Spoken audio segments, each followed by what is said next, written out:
serta Bapak Ibu hadirin sekalian, tamu undangan yang berbahagia, dan para pemirsa yang menyaksikan siaran langsung dialog pada malam hari ini dimanapun Anda berada. Namek Namu Entago. Terimalah salam moto persaudaraan kami, Isagot Bekai Isagot Kai, satu hati satu tujuan.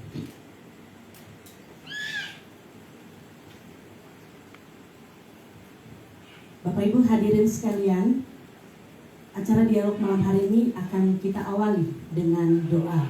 Doa akan dipimpin oleh Bapak M. Korwa. Kami persilahkan. Terima kasih. Kita bersatu dalam doa. Doa saya akan pimpin dari Kristen. Dan untuk Bapak-Bapak dan Ibu, ruang keyakinan dan agama masing-masing. Mari kita berdoa. Puji dan syukur kepadamu ya Allah atas kuasa dan pemeliharaan Tuhan pada malam hari ini. Di tempat ini para pejabat tinggi di kota Merauke akan berkumpul di sini Tuhan. Kami akan melaksanakan cara dialog pada malam hari ini. Kami mengingat para pejuang yang telah berjuang untuk bangsa dan negara ini Tuhan. Pada malam hari ini Kau curahkanlah kuat kuasa Roh-Mu yang kudus. Mereka akan mengungkapkan segala sesuatu yang selama ini belum kami memahami Tuhan. Oleh karena itu Tuhan, acara yang dari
hadirin disilakan duduk kembali.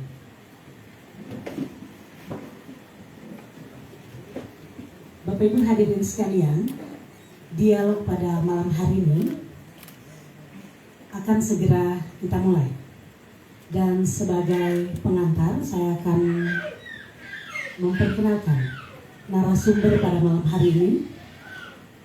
Yang pertama, tokoh pejuang 45, Ibu Anike Caroline N. Makawangkel. Kita boleh sambut dengan tepuk tangan yang meriah. Terima kasih atas kehadirannya. Narasumber kedua, tokoh Reformasi 98 Forum Kota, Bapak Fredericus Gebse SE MSI. Kita boleh sambut juga dengan tepuk tangan yang meriah. Dan narasumber yang ketiga adalah cucu pahlawan nasional Frans Kaisepo, Bapak Victor Kaisepo. Kita boleh sambut dengan tepuk tangan yang meriah. Dan pada malam hari ini, dialog akan dipandu oleh moderator Bapak Damianus Katayu. Beliau selaku dosen Stisipol Yale Kamaro Merauke. Untuk itu, selanjutnya saya persilakan kepada moderator untuk memimpin jalannya dialog di malam hari ini. Sekali lagi, kita sambut dengan tepuk tangan yang meriah, membakar semangat kita di malam hari ini.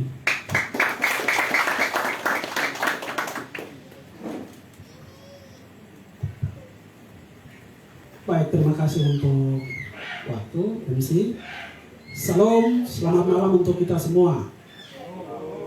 Ini hari pahlawan, loh, tidak semangat. Salam. Selamat malam untuk kita semua. Yang saya hormati Danwan Kamal, Ketua Pengadilan, saya urut dari sini saja. Dan Lanut, Wakapolres, mewakili Dandim 1707, Damion Marinir, para pejuang yang sudah hadir, para veteran, adik-adik dari BEM, para pemuda, dan tamu undangan semua. Selamat malam. Kalau tadi saya terpengaruh MC terlalu ini, jadi kita kelihatan formal, padahal dialog ini kita berusaha untuk coba sederhana mungkin sehingga bisa mengalir. Oh, luar biasa sekali. Tadi sudah diperkenalkan oleh MC. Di depan kami ini ada 3. Kalau saya bilang pemateri itu seolah terlalu resmi. Di depan kami ini ada mama, ibu, oma terkasih kami, oma Aneke. Luar biasa sekali, walaupun oma ini sudah duduk di kursi roda, tapi malam hari ini bicara pahlawan, oma ini bisa hadir di tengah-tengah kita untuk sedikit menceritakan bagaimana perjuangan Indonesia ketika merebut kemerdekaan di tahun-tahun yang silam. Juga ada Bung Freddy, Pak Freddy, beliau ini tokoh Papua sekaligus juga tokoh reformasi. Jadi salah satu orang Papua yang waktu itu di Jakarta yang bersama-sama dengan terlibat di forum kota mendorong gerakan reformasi. Beliau juga bersama-sama pada saat itu, dan luar biasa sekali bagaimana gerakan reformasi pada saat itu. Dan di sebelah kanan saya, samping ini Pak Victor Kaisepo, anak dari tokoh pejuang nasional Pak Franz Kaisepo. Saya juga memberikan apresiasi untuk media Pusat Kajian Pengembangan Orang Marin. Ini luar biasa sekali tempat ini, sarana yang disiapkan. Momen hari ini di tengah kesibukan kita diundang oleh Pusat Kajian Pengembangan Orang Marin untuk sama-sama melihat, merefleksikan 67 tahun kemerdekaan negara Republik Indonesia.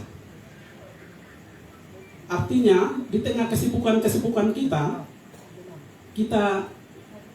sebenarnya kita tidak melupakan sejarah perjuangan. Artinya ketika Indonesia merdeka, ada waktu yang panjang. Waktu itu tidak berada dalam ruang yang kosong, tapi ruang itu harus diisi. Tetapi dalam perjalanan bangsa ini juga ada banyak tantangan-tantangan yang kita hadapi. Bagaimana mengisi perjalanan panjang ini? Di sana ada pembangunan yang harus kita lakukan. Hari ini kita sedang berbicara di kawasan selatan, sedang berbicara tentang bagaimana Papua Selatan. Ini bagian dari bagaimana mengisi perjuangan. Para pejuang-pejuang kita dulu sudah berjuang. Ketika merdeka, mereka berharap bahwa tongkat estafet perjuangan ini harus berjalan dengan baik. Caranya apa? Bagaimana mengisi perjuangan ini dengan proses pembangunan. Tetapi di satu sisi juga kami mengalami tantangan-tantangan. Misalnya hari ini di dunia termasuk di Indonesia dia dihadapi dengan pandemi COVID. Ini sebuah tantangan dalam mengisi perjuangan. Untuk itu, lebih mempersingkat waktu, saya akan memberikan waktu kepada ketiga pemateri. Kami mulai saja dari Oma terkasih kami, Oma Aneke Karolin Makagiansa, untuk sedikit menceritakan tentang bagaimana perjuangan. Dan juga waktu berikut saya akan berikan kepada Pak Victor juga melihat bagaimana kilas balik orang tua. Dan yang terakhir untuk melihat ketika perjuangan tempo dulu dan bagaimana gerakan reformasi itu dibangun ke depan untuk bagaimana mengisi pembangunan akan saya berikan kepada Pak Freddy. Waktu selanjutnya saya berikan kepada Oma Aneke untuk menyampaikan sedikit cerita tentang perjuangan.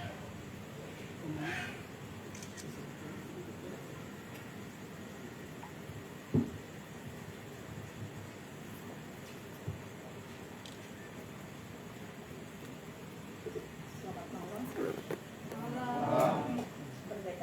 Merdeka. Saya harus ingat kembali apa yang kami buat ketika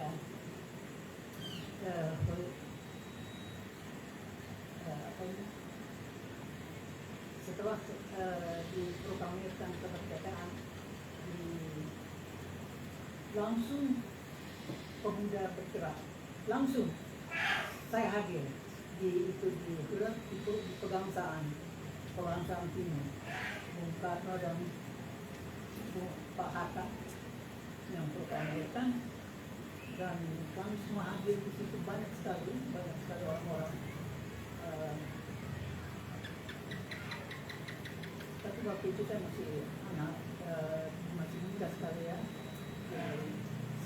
Tadinya saya tidak mengerti sama sekali. Tapi karena waktu itu sedikit panas ya suasana, setelah proklamasi langsung ada pergerakan. Hanya kita takut sebagai anak waktu itu, saya masih muda sekali, saya tidak tahu merdeka apa, saya tidak tahu. Dan setelah diproklamirkan bubar, langsung orang-orang harus bertemu gitu, langsung teriak merdeka. Harus. Kalau tidak berteriak, ya paling sedikit dipukul aku. Malah sampai ada pembunuhan. Barangkali saudara-saudara pernah dengar ada waktu itu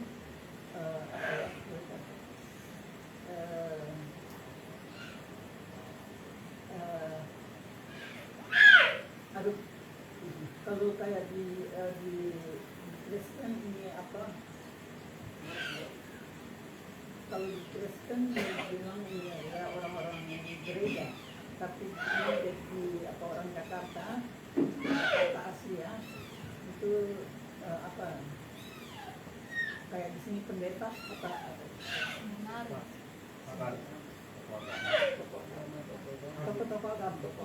Nah, mereka itu dengan kekerasan dengan senjata, dan mereka ada waktu itu ya ada kebal begitu ya, waktu itu. Dan itu lama terjadi karena begitu diproklamirkan, tidak dijelaskan benci orang Belanda, diterima salah oleh orang Jakarta ya. Dikirain bahasa yang berbahasa Belanda itu sudah Belanda. Jadi kami waktu itu masih memang itu berbahasa Belanda. Waktu itu memang Bung Karno ada pidato kayak sikap berbahasa Indonesia waktu itu. Saya sendiri langsung dengar juga. Tapi tidak dibilang bahwa berantas orang yang berbahasa Belanda. Tidak. Hanya penjelasan juga tidak begitu ini ya buat rakyat waktu itu. Jadi itu sebabnya yang banyak berbahasa Belanda di Jakarta adalah orang Manado, orang Ambon, dan pokoknya orang Indonesia Timur, bagian Indonesia Timur. Itu karena ayah kamu sekolah dari sekolah Belanda toh, jadi bukan mau sombong, kita biasa-biasa aja. Jadi waktu itu kita nggak boleh, saya diharuskan, saya punya ayah suruh saya pakai sarung kebaya ke pasar. Waduh, saya tidak mau, saya melawan. Kenapa sih mesti pakai ini? Nanti kamu dapat kesusahan, tapi saya tidak bisa. Saya tidak bisa masuk pakai sarung kebaya.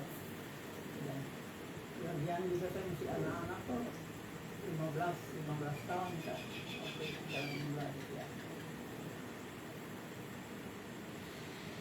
Dari itu ada terbentuk suku-suku seperti dari suku Ambon, PEN, Pemuda Indonesia Maluku, dari Manado, Pres dari Sulawesi, Kebaktian Rakyat Indonesia Sulawesi, dan dari suku-suku lain juga ada.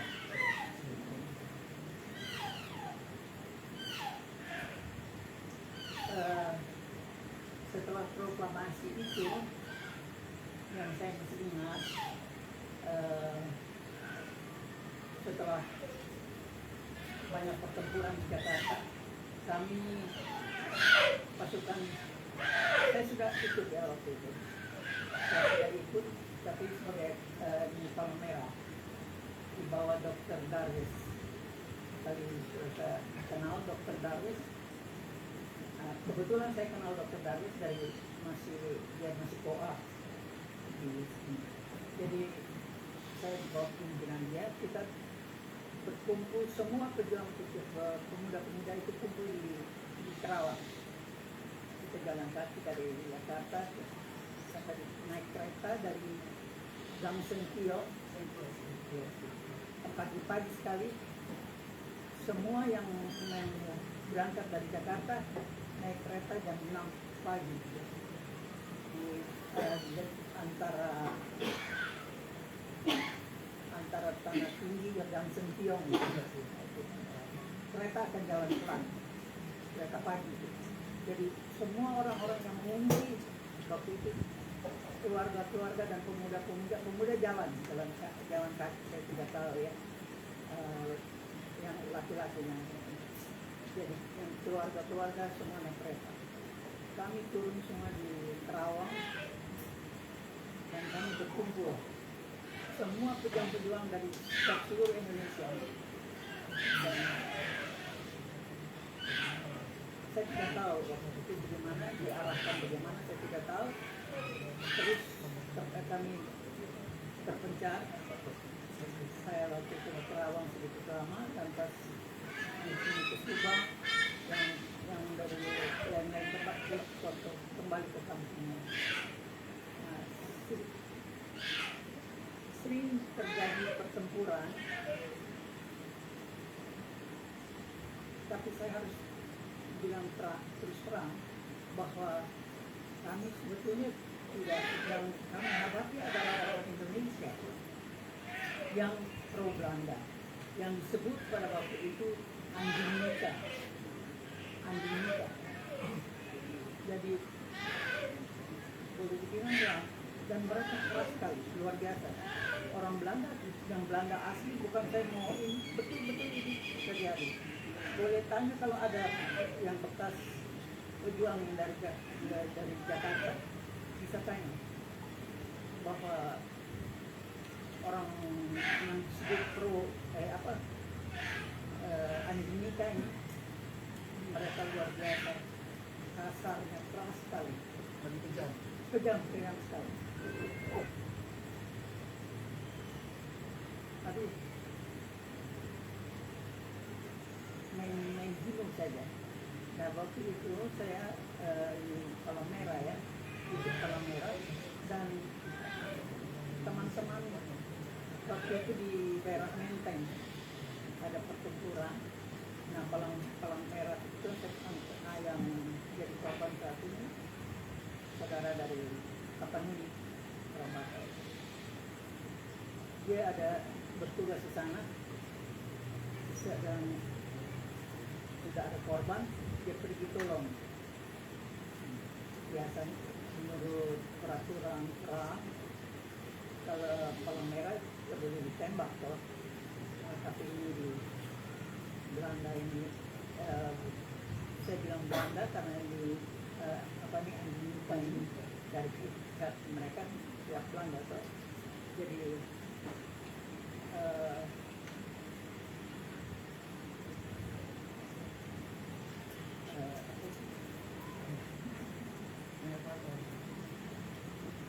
seingat Oma saja, tidak Bapak yang bisa sampaikan. Kalau Oma tidak ini, nanti biar kita jalan saja.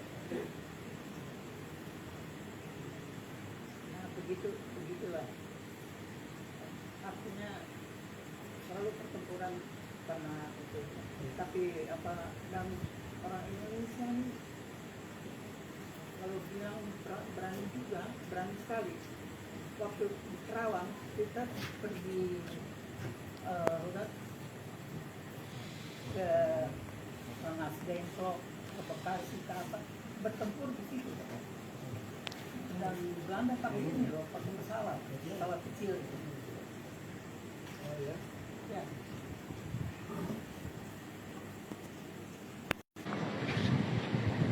Untuk suara. Suara. Ya, untuk suara saja. Oh. Coba.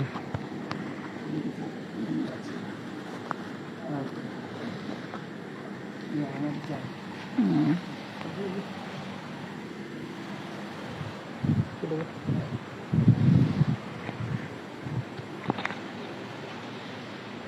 Ya, silakan. Ya.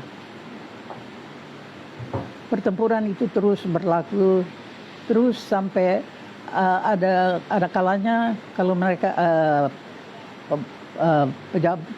pembesar ini ada berunding dilarang kita berkelahi, artinya bertempur, tidak boleh ada serangan. Tapi ya selalu ada pelanggaran ya, yang berunding di mana saya sudah lupa tempat-tempatnya itu, yang berunding selalu Pak Hatta sendiri dengan Bung Karno. Ya, kami dilarang ganggu baku tembak, tidak boleh. Tetapi selalu ada pelanggaran. Ada satu kali saya waktu itu ikut pasukan di yang Bung Karno dikubur di mana itu? Di Blitar. Ya. Saya waktu itu di tempat terakhir, tempat kami punya markas terakhir, terdepan ada di Lawang. Lantas saya ditunjuk ikut dengan pasukan pergi ke ini. Mau pergi sampai ke itu. Saya satu malam ada di pokoknya ada sungai apa itu ya? Aduh, saya lupa. Di mana? Di Lawang. Ya. Malang ke sana lagi Lawang. Di situ angkatan laut. Banyak angkatan laut dan mereka memihak sama ini pemuda tentu toh. Tapi mereka tidak ikut angkat senjata. Yang pemuda ini yang ikut revolusi itu. Ada kali itu di situ saya ingat. Saya bermalam satu malam di situ dan kami terus menuju ke front ini, mau ke Surabaya. Apa itu ya namanya?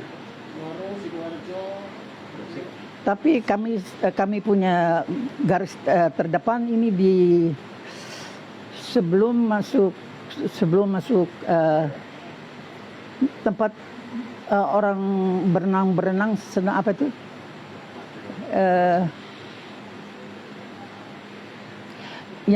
Untuk senang-senang itu di Surabaya, tapi di Kenjeran. ya Kenjeran. Iya. Kenjeran. Atau di Perak. Pantai Kenjeran. aduh itu masuk dari saya lupa ya. Surabaya belok ke kanan terus naik ke gunung. Apa ya namanya itu? Itu terkenal kok sampai sekarang juga mesti berenang. Di situ Belanda sering ke situ. Indonesia ada di luar itu, di Pandaan. Betul. Pandaan ya. Lawang Pandaan. Di situ. Indonesia di situ pemuda. Yang ganggu selalu nih memang Indonesia nih ganggu Belanda nih. Jadi gara-gara. Cari gara-gara. Jadilah selalu ada pertempuran. Tapi mereka kan di daerah yang tempat kolam-kolam renang itu jadi terlindung ya. Mereka di gedung-gedung besar itu. Nah, Indonesia yang di pinggir-pinggir pemudanya. Begitulah suka ada korban. Itu.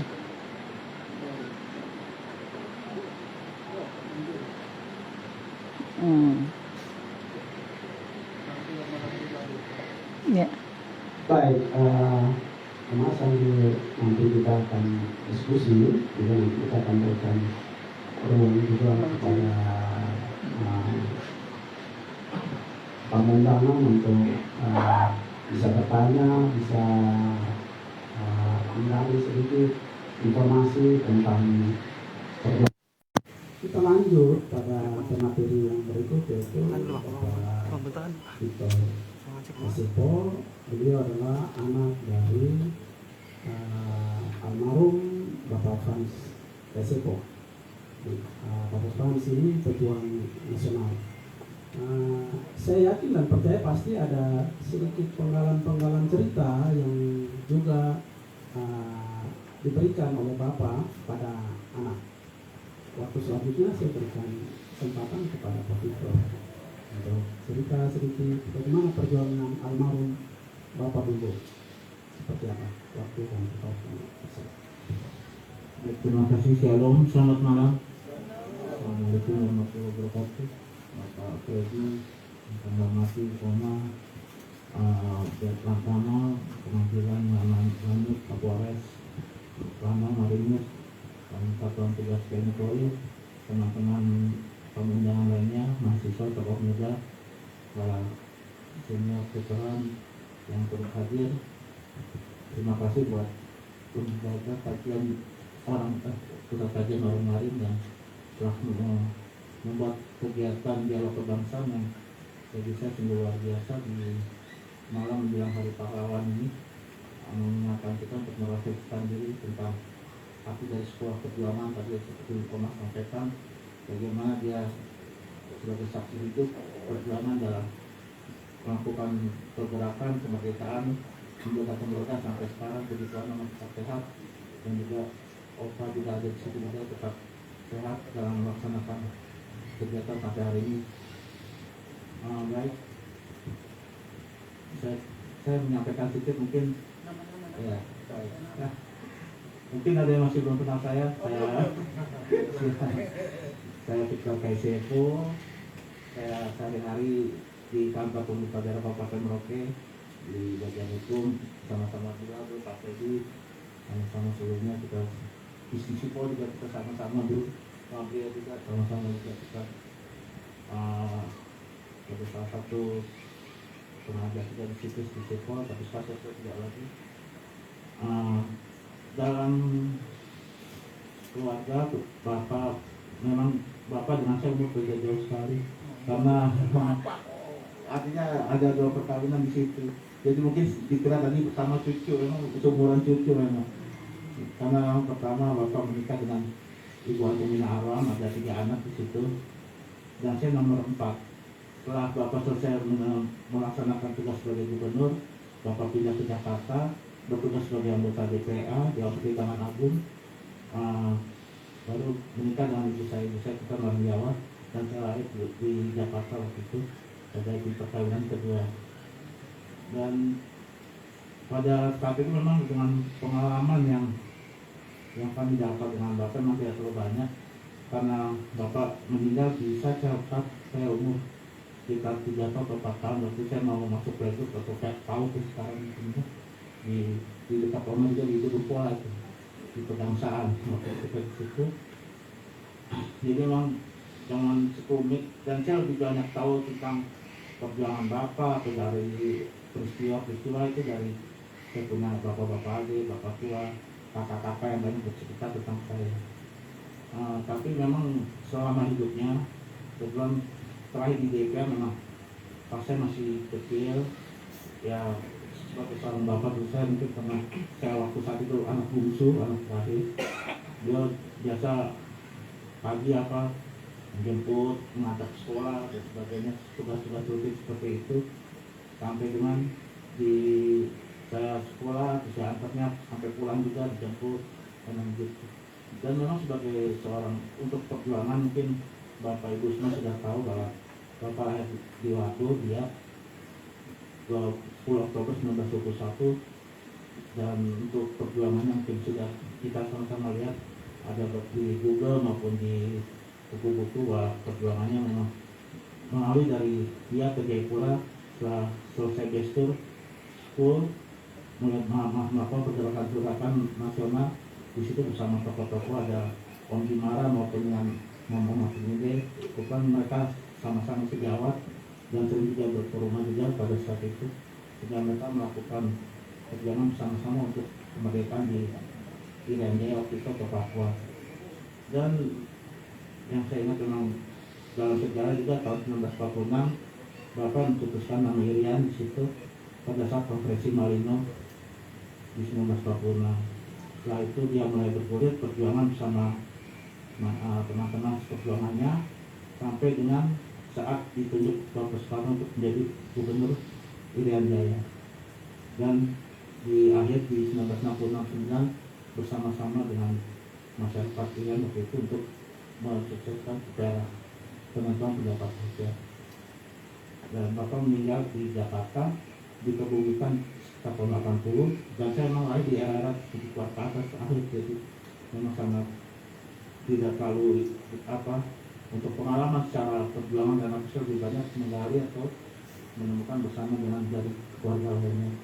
Dan setelah meninggal Bapak dikebumikan di Biak waktu itu terakhir anggota DPA pada saat bertugas, meninggal di Jakarta karena serangan jantung.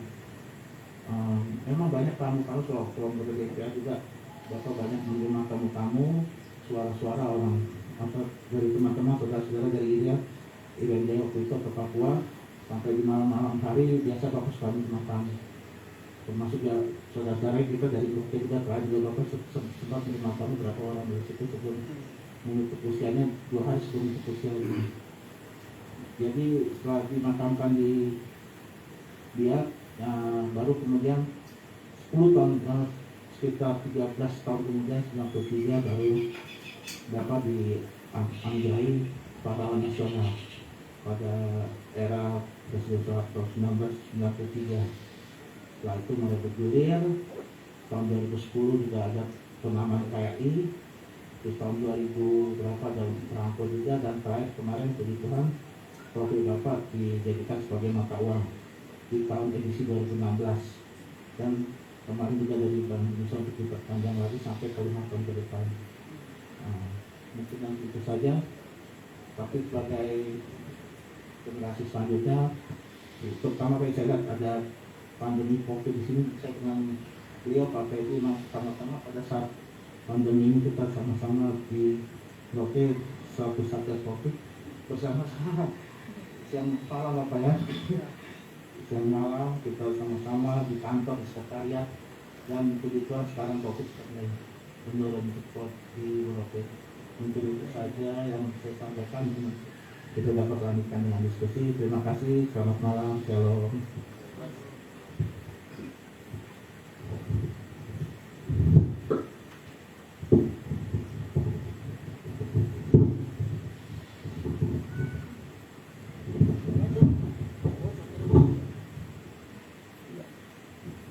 Lanjut ya Pak. Oh, iya. Selamat malam semuanya. Shalom. Assalamualaikum warahmatullahi wabarakatuh. Salam sejahtera untuk kita sekalian. Om Swastiastu, Namo Buddhaya. Salam kebajikan untuk kita semua. Namek Namo Entabu. Yang kami hormati Pak Danang Tamal, berkenan hadir, Pak Danang, Bapak Ketua Pengadilan, ini Bapak Wakapolres, Pak Dandim yang mewakili, Pak Kemaran, juga dari pimpinan Satuan TNI lainnya, Ketua KNP dan adik-adik mahasiswa, dan juga dari BEM, Bapak Jimmy Pare, terima kasih, dan juga Oma Nike Jansari. Kita tepuk tangan dulu untuk dua pejuang pelaku perjalanan sejarah bangsa Indonesia yang sampai hari ini, puji Tuhan, syukur alhamdulillah, Tuhan memberikan hikmat dan kekuatan.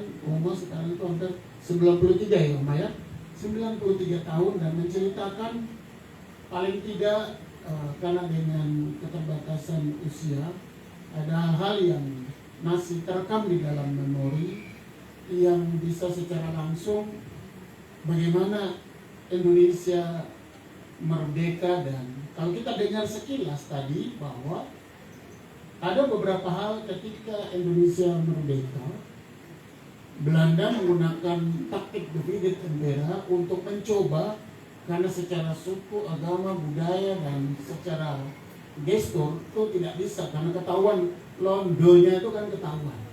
Jadi dipakailah orang-orang Indonesia sebagai bagian tameng, kalau kita dengar tadi dari apa yang digambarkan, untuk menghadapi orang Indonesia sendiri. Sehingga kita ingat bahwa Soekarno pernah berpidato bahwa kalau dulu kita berhadapan langsung dengan para penjajah, dan itu jelas, tapi nanti di suatu saat kita akan berhadapan dengan bangsamu sendiri. Itu kira-kira gambaran dari pidato Bung Karno di Cikini.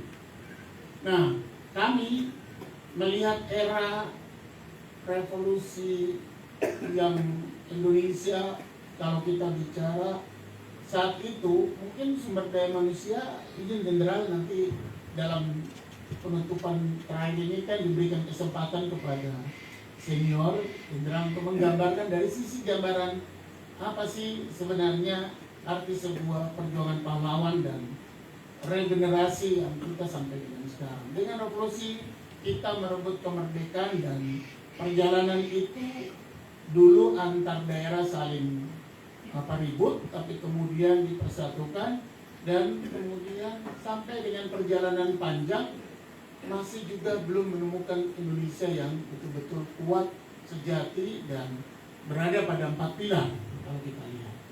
Maka ada pergerakan-pergerakan seperti pro dan kontra, itu wajar, biasa terjadi.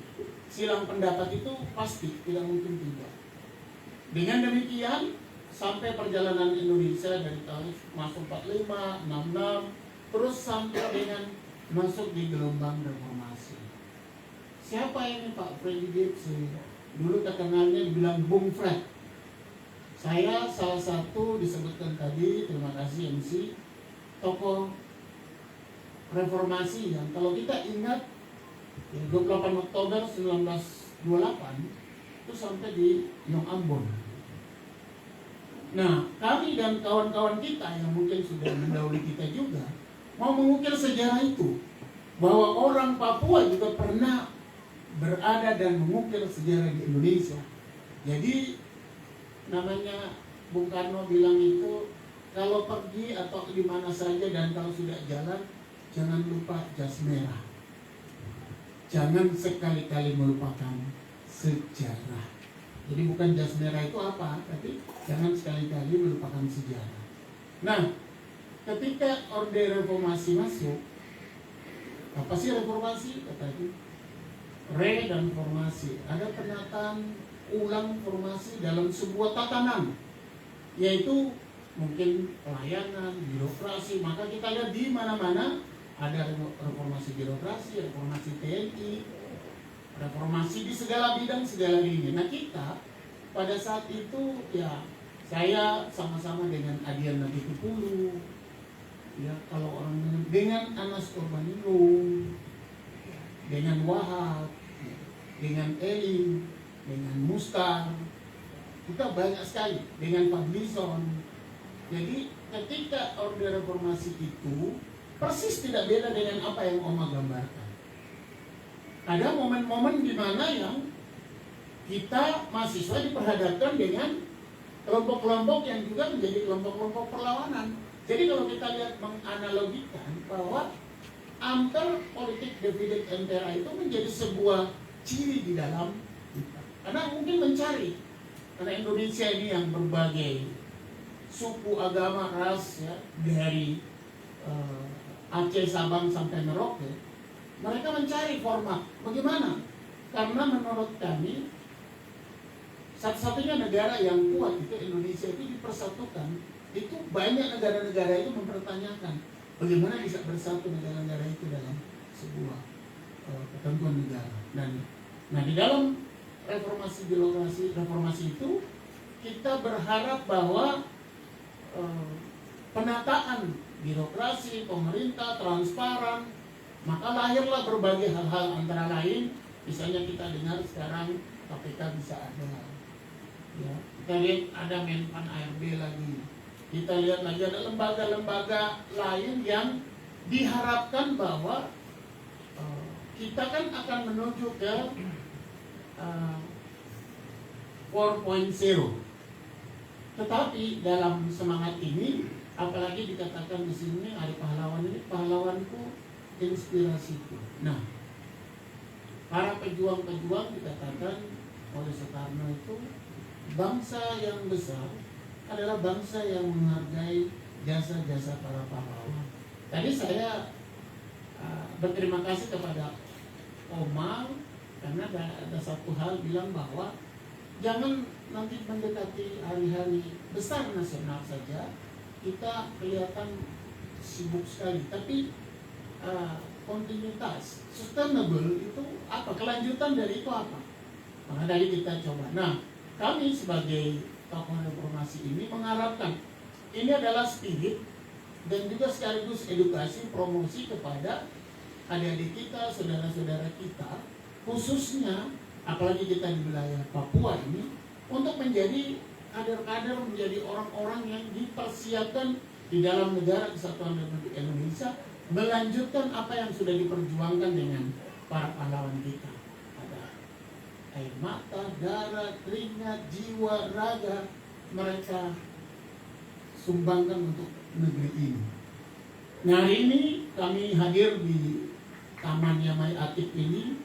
Dalam bahasa Marin itu, Yamai Atip itu adalah tempat hewan-hewan berkumpul.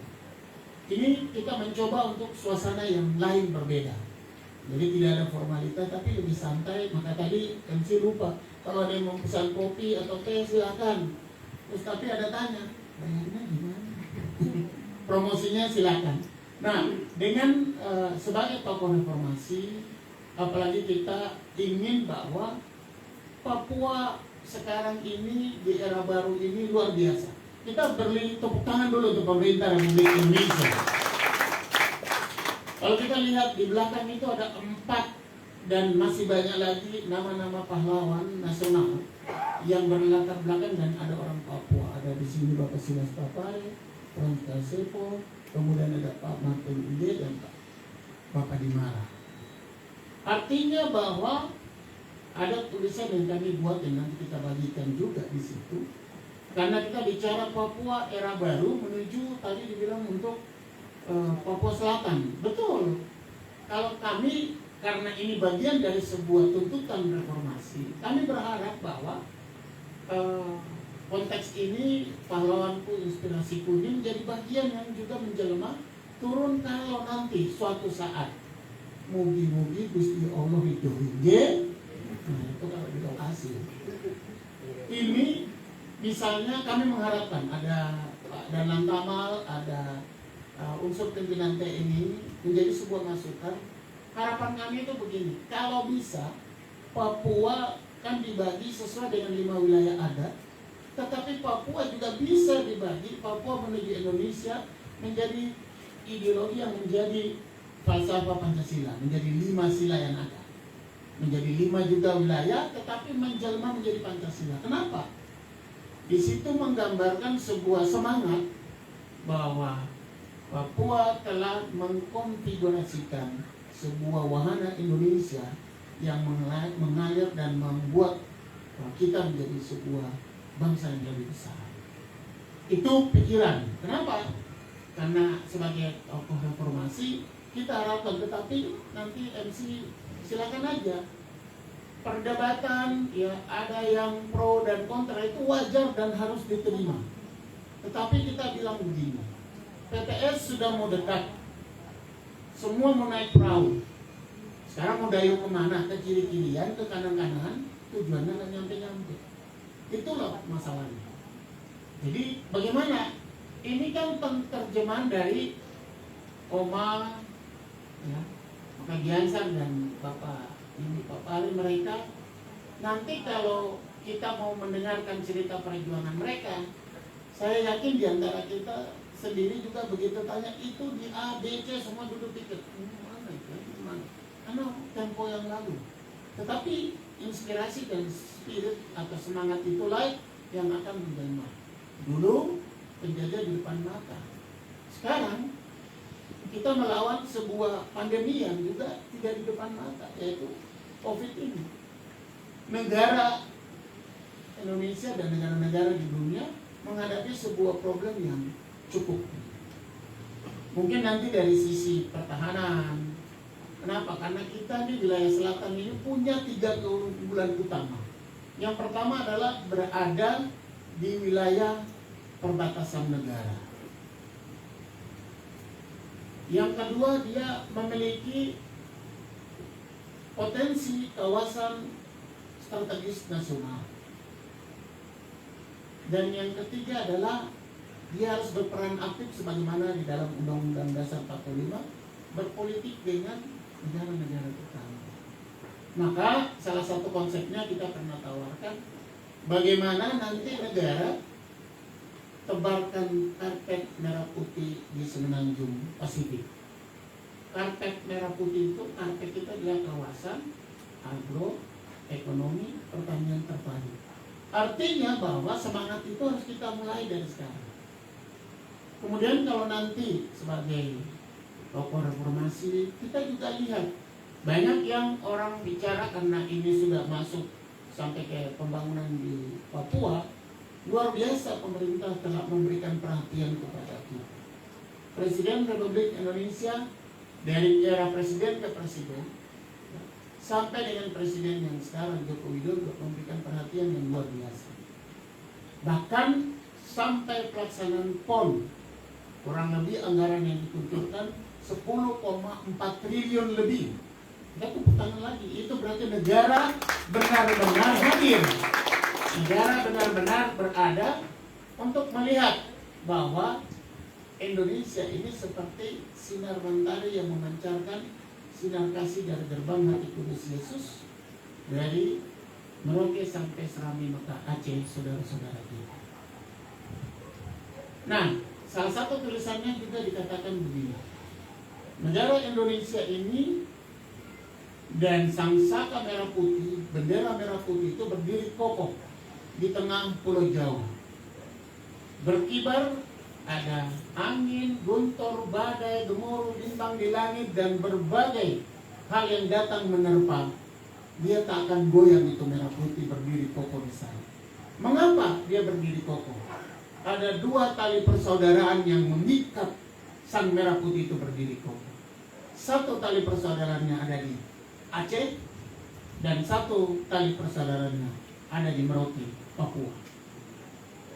Tepuk tangan dulu untuk itulah falsafah yang kita angkat sebagai sebuah makna di dalam bagaimana di momen Hari Pahlawan ini kita melanjutkan semangat-semangat para pahlawan kita ini menjadi generasi-generasi yang bukan generasi cengeng, generasi yang hanya saling menyalahkan, generasi yang selalu mengaku-akukan. Tidak ada.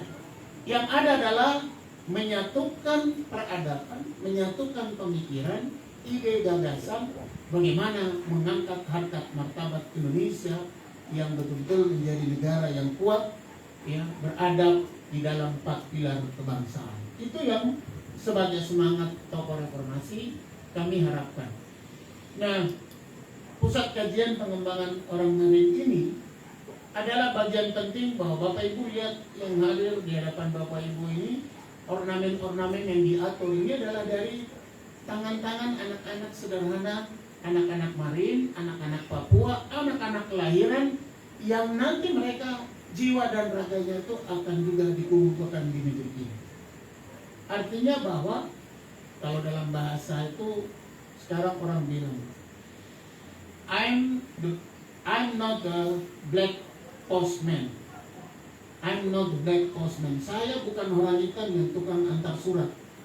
Tetapi sekarang saya juga orang hitam yang bisa mengambil sebuah kebijakan yang bersama. Entah jadi gubernur, entah jadi bupati, entah jadi jenderal, dan kita tepuk tangan negara sudah memberikan itu kepada penghargaan anak-anak Papua menjadi jenderal-jenderal yang kita banggakan sekarang. Besok-besok nanti akan ada lagi saudara-saudara kita, abang-abang, adik-adik kita yang kemudian dapat peran dari negara kita besar. Nah, oleh karena itu, kalau orang hitam, kata cerita sederhana itu, orang bilang begini, itu cerita orang Ambon bilang begini, beta hitam bukan karena matahari siram beta tiap hari, bukan, tetapi hitam itu adalah bagian dari sebuah kodrat yang kita dapatkan. Di dalam Mazmur saja ditulis, ya, biar kamu hitam tapi kamu cantik di mata Tuhan. Itu saya selalu ingat. Makanya dia bilang black is strong, black is poor, black is soft. Hitam itu selalu identik yang kalau tidak menyanyi pasti olahraga. Jadi kalau misalnya ada yang orang hitam menyanyi, dia sudah dong menyanyi. Ya, oh, janganlah. Jadi pada momen seperti ini kami terima kasih para senior, ada Pak Daman Tamal, Pak Nanot, ada Pak Kapolres, Pak Dandim, dan unsur-unsur Muspida yang ini nanti adik-adik baik dari BEM maupun dari KMPI atau dari masyarakat atau ada yang ingin mungkin menanyakan ke kami atau ke Victor, ya, pasti mereka punya segudang pertanyaan, cuma pasti waktu yang terbatas. Sambil ngomong silakan disuguhi apa yang ada di depan, karena itu hasil semua satu malam ini langsung jadi. Ya, jadi saya terima kasih kepada Oma Makajiansa dan terutama Pak Ibu Papare dan bapak-bapak, ibu-ibu, saudara-saudara yang sudah mendharma baktikan. Misalnya ada istri saya di sini, Rini Dewa Rusinebore, ini juga orang tuanya salah satu pelaku sejarah. Jadi kalau di Google kita bisa lihat, ya, Bapak Elisa Max Nebore juga menjadi salah satu pencetus PPRA untuk penentuan pendapat rakyat di Papua untuk bergabung dengan Indonesia. Artinya akan banyak orang yang punya sejarah, tetapi sedikit orang untuk bisa kita menemukan dan mengumpulkan mereka, mencatat menjadi sebuah dokumenter arsip yang kita. Begitupun juga pahlawan-pahlawan nasional.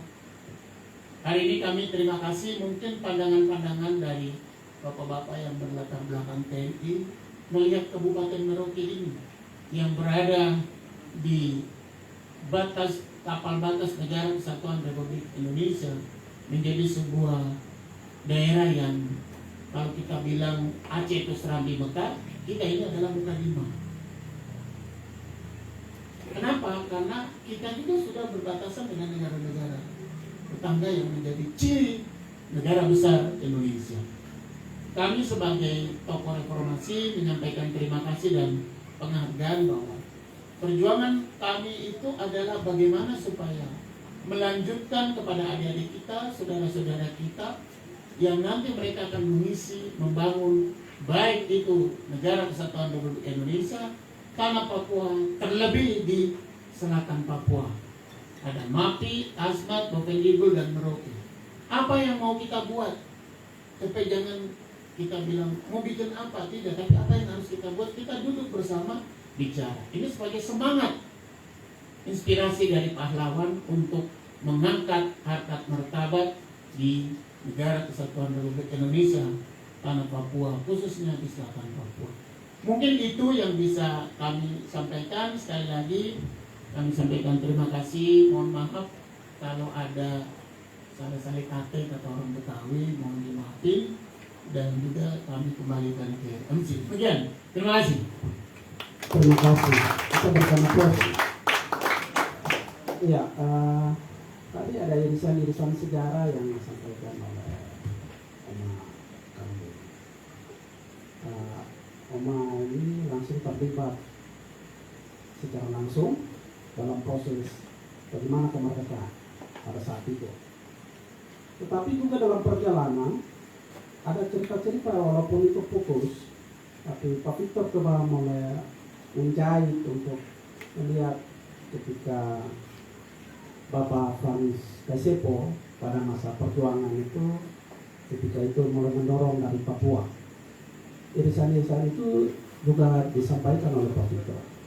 Tetapi proses itu tidak berhenti di situ. Ya, pasca kemerdekaan itu menjadi tantangan kita yang terberat ini, bagaimana mengisi kemerdekaan itu. Ini kemerdekaan ini tidak berada dalam ruang yang kosong atau ruang yang hampa. Harus diisi. Apa yang kami harus isi? Tentu proses-proses pembangunan yang harus kami gerak. Ya. Gerakan reformasi itu bagian dari bagaimana melihat sebuah perubahan tatanan pembangunan di Indonesia. Tadi juga diulas sedikit oleh Pak Freddy yang juga langsung terlibat pada saat itu dengan gerakan reformasi. Ada cerita-cerita atau irisan-irisan yang disampaikan. Ini bagi saya penting sekali. Ada dua hal besar dalam topik kita pada malam hari ini. Bagaimana melihat situasi COVID? Walaupun mungkin akhir-akhir ini kita sudah mulai memasuki masa zona hijau, tetapi bukan berarti kita berhenti pada situasi itu. Pasti kita harus waspada dengan situasi pandemi pasca zona hijau ini bisa akan terjadi lagi. Tetapi juga ada momen-momen lain dari proses pembangunan, misalnya yang tadi disampaikan oleh Pak Freddy, yaitu PPS yang Papua Selatan yang sedang bergulir berada di depan mata kita. Ini harus bagaimana kita sambut dia, bagaimana harus kita mensikapi ini dengan proses yang ada. Untuk mempersingkat waktu, saya akan berikan kesempatan juga kepada tamu undangan, adik-adik mahasiswa, masyarakat yang sedikit mau menanggapi atau mau menceritakan sedikit tentang materi yang tadi disampaikan oleh tiga pemateri kami. Saya berikan kesempatan kepada 3 orang penanya atau 3 orang penanggap untuk memberikan tanggapan. Nanti di akhir diskusi kita, dialog kita, nanti saya akan berikan juga kesempatan kepada dan pertama untuk closing statement, bagaimana melihat perjuangan dan misi perjuangan kemerdekaan. Untuk itu saya berikan kesempatan kepada 3 orang penanya, Bapak Silas Papare, Ade Petrus, Pak Silas, Pak Jimmy Papare, Ade Petrus, ada lagi? Kita santai sambil minum ya, biar tidak tegang-tegang. Kalau ada yang mau pesan kopi, teh, silakan sambil kita berdiskusi. Kepada sambil menunggu satu orang lagi, kepada Bapak, oh ada ya dari Asmat ya. Nanti sebutkan nama, kalau itu mewakili organisasi atau masyarakat sebutkan nama lengkap, berasal dari mana. Waktu selanjutnya saya berikan kepada Bapak Jimmy Papare. Saya boleh berdiri, Pak? Silakan.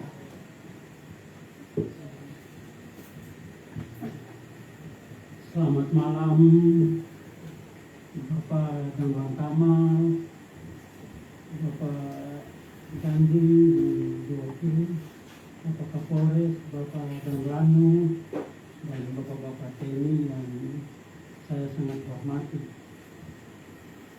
Bapak mantan Bupati, Bapak Freddy, Ibu Maka Giansar,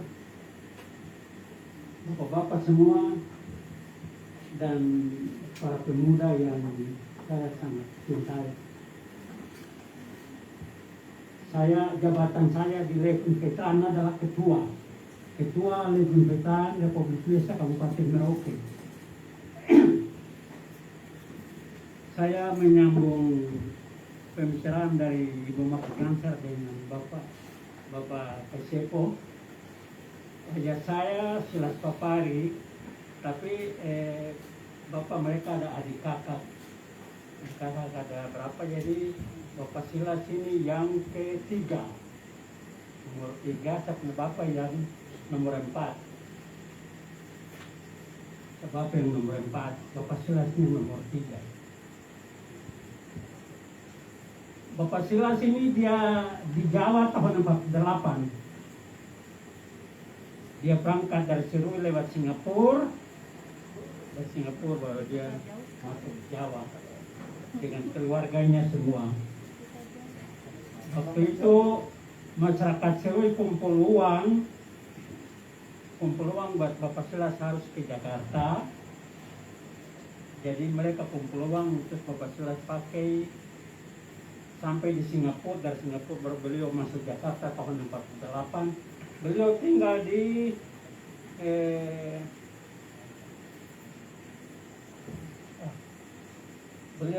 Jakarta. Saya sudah lupa tempatnya. Jadi beliau masuk di Jakarta tahun 58 dengan keluarga semua. Sama, jadi soal kemerdekaan lain semua itu beliau tahu persis. Dan selama perjuangan Indonesia, kemerdekaan Indonesia sampai dengan merebut Papua, itu dia bermulanya dari Yoka. Para pemuda di Yoka, waktu itu semua pemuda-pemuda waktu itu mereka sekolah di Yoka di Jayapura. Tapi setelah Perang Dunia Kedua, mereka semua pulang ke kampung. Karena Perang Dunia Kedua, mereka semua pulang. Nah, lalu Perang Dunia Kedua selesai, mereka tidak sekolah lagi di Yoka, tapi mereka pindah sekolah ke yang namanya Kampung Harapan. Dulu mereka bilang Kota Nika. Iya. Jadi kita punya pemuda-pemuda semua sekolah di Kota Nika. Nah, perjuangan mulainya dari sana. Perjuangan untuk mereka rencanakan untuk harus rebut kembali ke Papua, kembali ke Indonesia itu mulainya dari Yoka ke Kota Nika, Kampung Harapan, terus dia tersebar di seluruh Papua.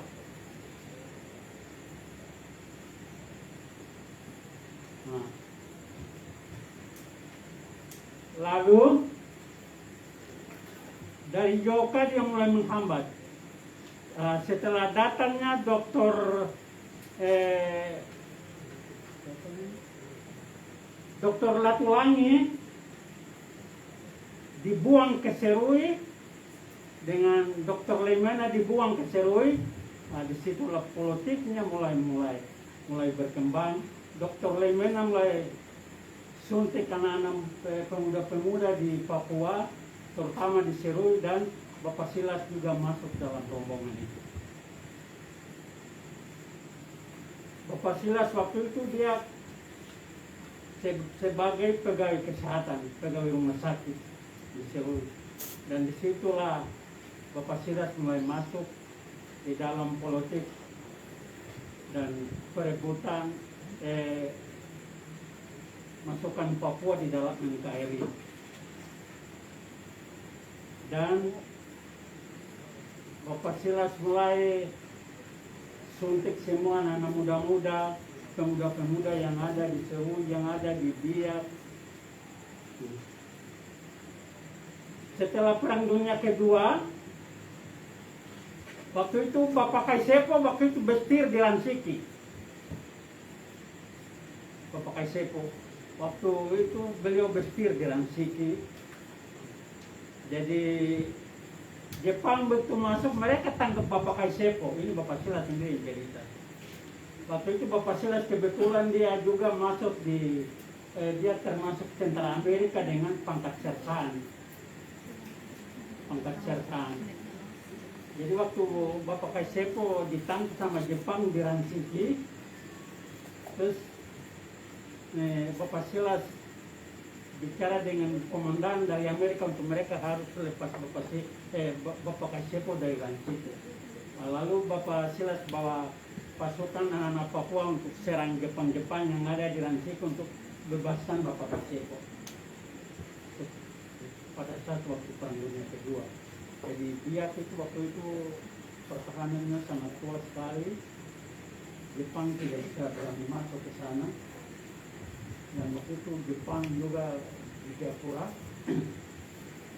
Saya cerita sedikit sama ini pemuda-pemuda supaya ini harus diingat, karena terus Bapak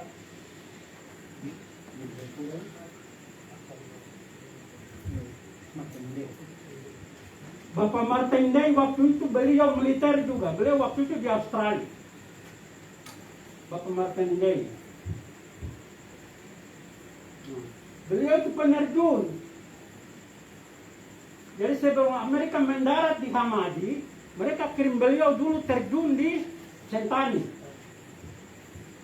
Terjun di sana untuk dia lihat persiapan Jepang di mana, peta-peta Jepangnya di mana. Bapak Batende itu.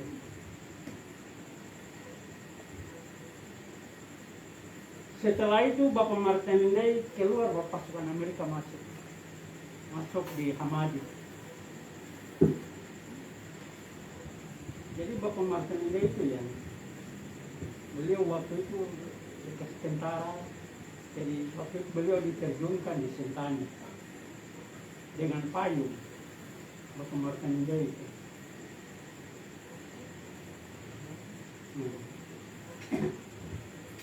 Dan waktu sedang tahun-tahun 48 sampai 49 sampai sekitar ini, kita punya orang tua itu dayung dengan bendera merah putih, mereka dayung dengan perahu, bawa bendera merah putih, dayung keliling ini Teluk Hakim-Bai, dayung sampai di Sarmi. Mereka bawa bendera merah putih, mereka dikejar-kejar sama ini polisi-polisi Belanda. Mereka bawa bendera merah putih dan mereka dayung dengan perahu, bawa bendera merah putih keliling Waropen sampai di Wondama sana, sampai di Lumfor, sampai di Sarmi sana. Mereka bawa bendera merah putih dan dayung dengan perahu. Dan pada saat itulah Papua mulai berontak dengan pemerintah Belanda untuk harus segera kembali ke Indonesia. Dan kita punya pejuang-pejuang yang lain-lain juga. Dan saya kasih tahu sama bapak-bapak bahwa Merauke ini ada panitia kecil. Panitia waktu itu setelah kemerdekaan diserahkan sama Ratu Juliana kepada Indonesia tahun 49, itu di Merauke ini ada panitianya. Panitianya Bapak Legiman.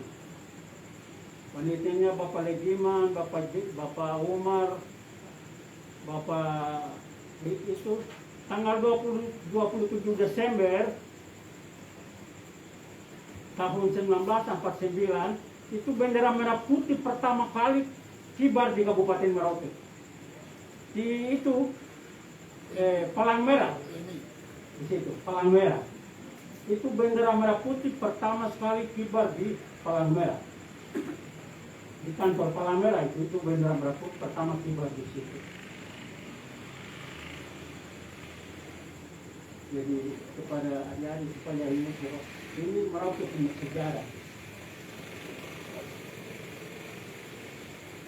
Dan setelah Soekarno mulai lakukan pidato, lalu meja bundar dan lain sebagainya, sampai persoalannya, sampai di PPB dan lain sebagainya, sampai akhirnya tahun 63 Trikora mulai pecah. Tapi sebelum itu, sebelum Trikora itu Pak Dimara, Pak Dimara masih mayor. Saya ketemu Pak Dimara di penjara Tanah Merah.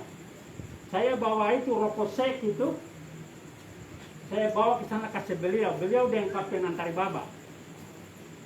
Saya bawa ke sana kasih beliau di Tanah Merah sana itu. Polisi ini ada macam ini MD ini Belanda bilang apa? Mobil jeans kan? MD biasanya ambil rokok dari saya, mereka buka, mereka ini periksa di dalam. Jadi tembakau saya biasanya bawa 2 bungkus. Saya biasanya kasih buat Pak Dimara dengan ini Pak Letnan Antari Baba bukan di Tanah Merah. Baik. Iya. Dan kita batasi iya, karena saya pikir itu sementara begitu doang nanti. waktu. Iya. Nanti kita sambil diskusi, kita berikan tos untuk waktu selanjutnya saya berikan pada Adik Petrus itu pernyataan atau paparan singkat pada kelas biar kita diskusinya mengalir. Waktu yang tepat di persilahan. Baik, terima kasih Bung Moderator, para narasumber yang saya hormati,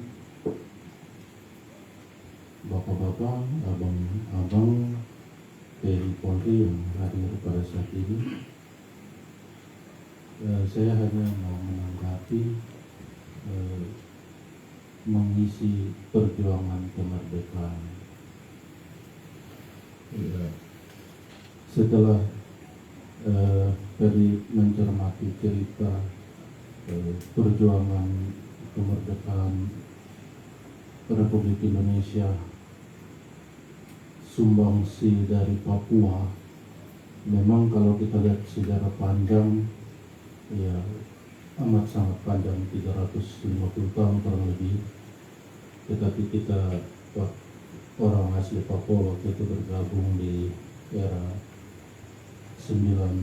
abad 1900-an, tepatnya sebelum beberapa puluh tahun sebelum kemerdekaan dan sesudah kemerdekaan, sehingga di situ terjadi PPA.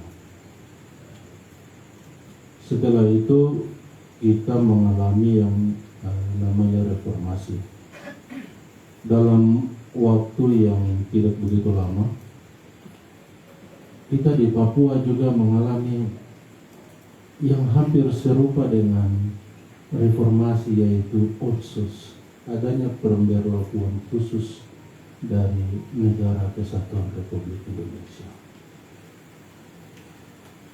Memang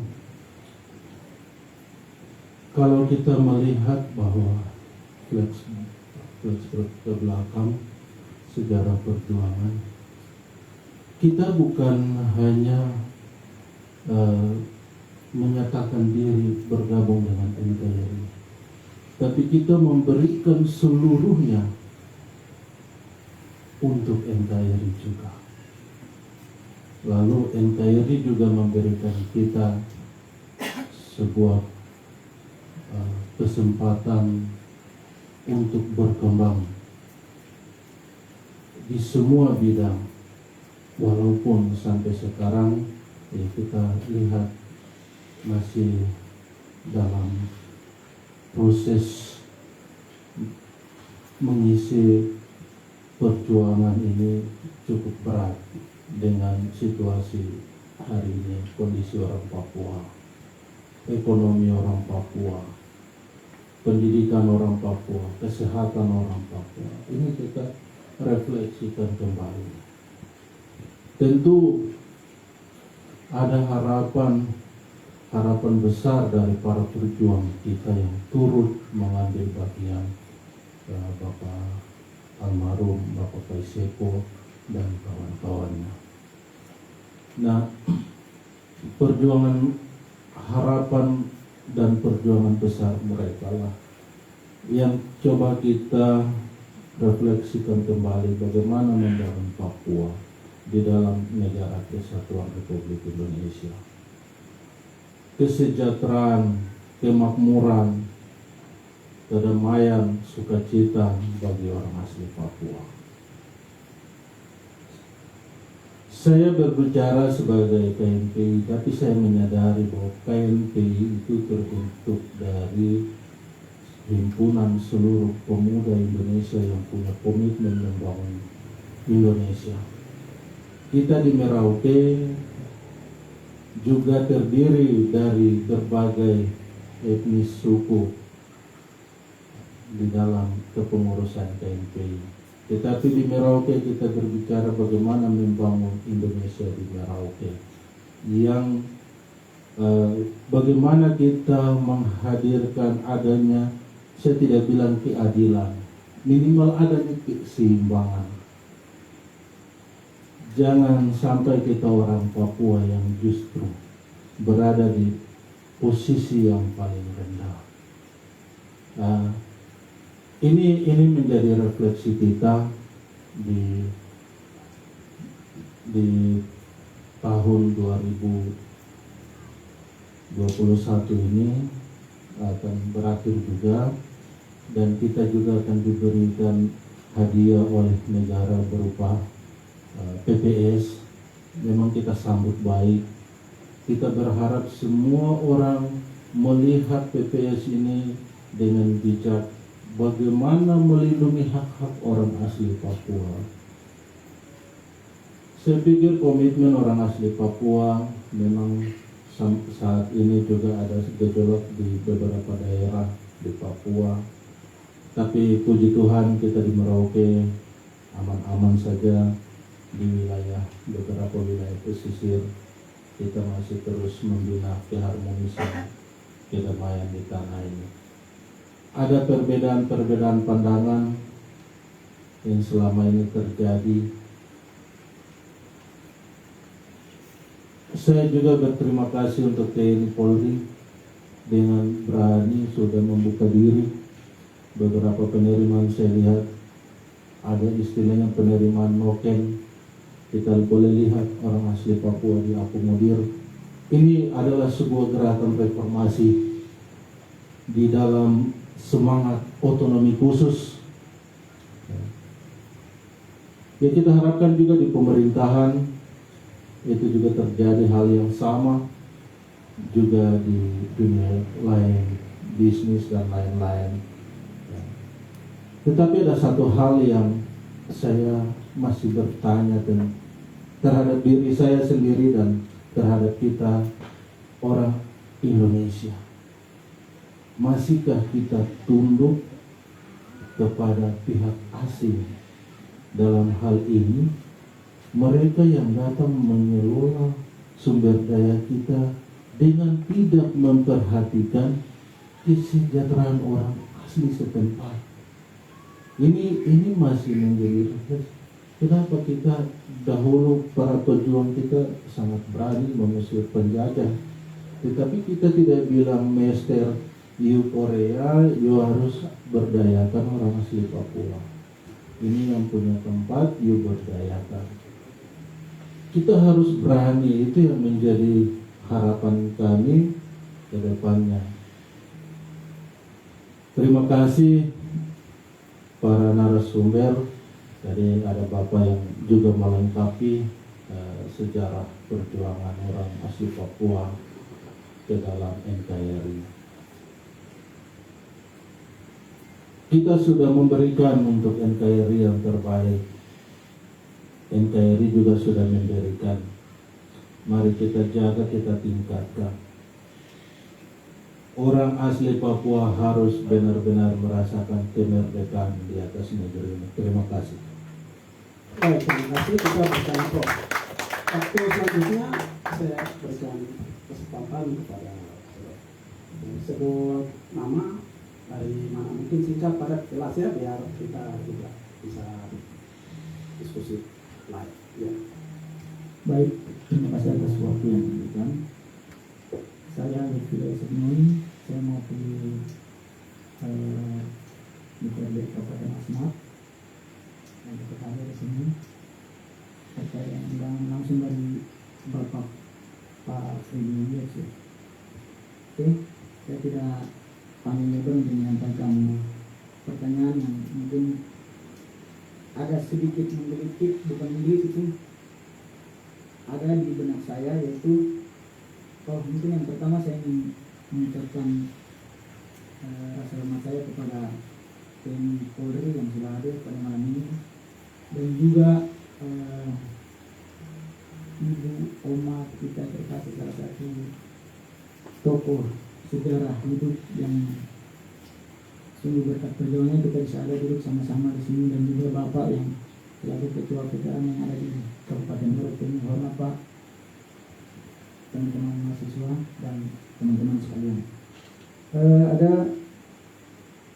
Saya langsung ke pokok pertanyaan saja. Ini mungkin saya tujukan kepada Pak Freddy sendiri. Bagaimana Bapak sebagai salah satu tokoh reformasi dari Papua Selatan melihat peran serta pemuda dalam misi kemerdekaan yang notabene secara tidak langsung praktek dari Devide et Impera ini akan hidup kembali dalam iklim demokrasi yang Bapak perjuangkan. Karena secara tidak langsung demokrasi ini memberikan kita ruang untuk bagaimana pengkotakan itu terjadi. Artinya peran serta pemuda dalam berbagai aspek, salah satunya adalah dalam peran politik di seluruh tanah air ini akan mengarahkan kepada kita politik identitas. Nah, ini yang menjadi pertanyaan dasar saya, bagaimana kita menjawab pertanyaan-pertanyaan dari saudara-saudara kita, bagaimana kita bilang demokrasi, kebebasan, kita perjuangkan persatuan dan kesatuan, tetapi iklim politik kita sendiri menghendaki kita untuk memecah belah persatuan dan kesatuan melalui politik identitas itu sendiri. Itu yang pertama. Dan yang kedua, Bapak selaku Ketua Pusat Kajian Orang Marin,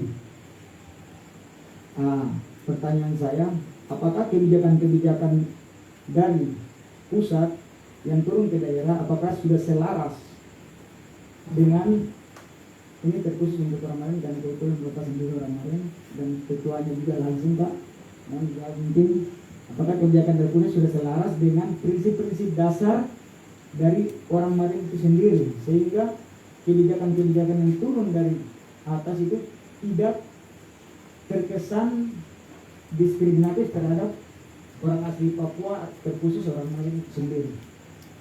Mungkin itu saja pertanyaan singkat saya. Waktu dan tempat saya kembalikan. Terima kasih Pak. Selamat malam. Dormong. Baik, terima kasih. Kita berikan aplaus untuk 3 orang penanya. Ya, waktu selanjutnya saya berikan kesempatan untuk Freddy untuk memberikan saran dan juga Pertanyaan yang tadi ditanyakan oleh Bapak dari Asmat, anggota DPRD. Baik, waktu dan tempat kami persilahkan. Terima kasih waktu. Ya, singkat saja bahwa memang kalau kita bicara tadi politik DPD Tempera ini adalah satu bagian yang selalu terus didengungkan dan seakan-akan itu menjadi sebuah kebiasaan. Cerita sederhana begini, ada manajer setiap hari dia minta makan pisang, setiap hari makan pisang, buka kulit pisang, dia makan pisang. Nah, terus tanpa disengaja kulitnya itu dia lempar ke anak buahnya. Anak buahnya makan. Dalam kurun waktu yang berkepanjangan, tiba-tiba ganti situasi, dia jadi bos. Dia kemudian jadi bos, dan juga dia minta ini makan pisang. Apa yang terjadi? Bisa dibayangkan apa yang terjadi? Dia minta makan pisang, datanglah bawa anak buahnya kasih pisang. Sekarang kita tanya, apakah bosnya makan pisang atau tidak? Tidak. Dia bilang, saya makan kulitnya, kamu makan pisangnya. Karena berlangsungnya bertahun-tahun, sekian lama, sampai kulit pisang itu terasa seperti pisang. Cerita analog ini menggambarkan bahwa kalau kita terkungkung, kita terus saja menyesali dengan diri kita terus saja ya, merasa sedih dengan diri kita, seakan kita tidak punya apa-apa, maka kita seperti analog tadi.